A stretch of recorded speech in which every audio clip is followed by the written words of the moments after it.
పిసిని కొట్టువాడు ఎలా ఉంటాడంటే వాడు కూడా తినడు, కడుపార అన్నంబు గుడువలేడు. కాస్త అన్నం మిగిలితే రేపటికి దందాం, రేపటికి వీడు ఉంటాడని వీడు ఆశ.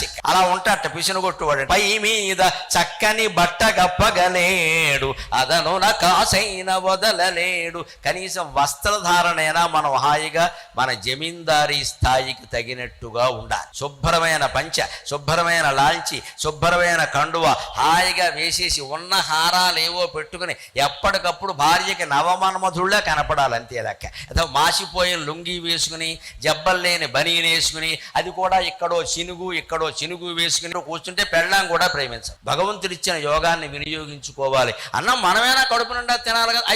అయిపోతుంది అంటే ఏం తింటావు ఇక్కడ? డబ్బు ఉన్నది ఎందుకంటే ఎప్పుడు రెండే, దానము భోగము. నువ్వు శుభ్రంగా అనుభవించు, ఇతరులకు దానం చేయ. లేకపోతే మూడోది ఉంది నాశనం, అది వస్తుంది. అటు ఇటు కాకుండా పోతుంది. అందుకని ఎవరికి బెచ్చం పట్టడు, తను తినడు. కనీసం పైన చక్కని బట్టైనా కప్పుకోడు. ఇక్కడ మన ఇంటికి ఏ అతిథిని పిలిచినా మనం అనవలసిన మాట ఏమిటంటే అయ్యా వడ్డించినవన్నీ తినాలని మొహమాట పెట్టకూడదు. అలాగని అడగకుండా ఊరికే వడ్డించేసి నానా భాగవతం చేయకూడదు. కొందరికి పాపం వదిలేయడం ఇష్టం ఉండదు.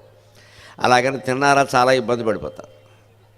అందుకని ఏదో పప్పు కలుపుకోగానే పప్పు, కూర కలుపుకోగానే కూర అడగచ్చు, వద్దంటే మానేయాలి. ఇక వాళ్ళు ఏదో ఫోన్ మాట్లాడుతుంటే మనం వడ్డించేస్తే అయిపోతుంది వాళ్ళ పని. అలా చేయకూడదు, అది మర్యాద కాదు.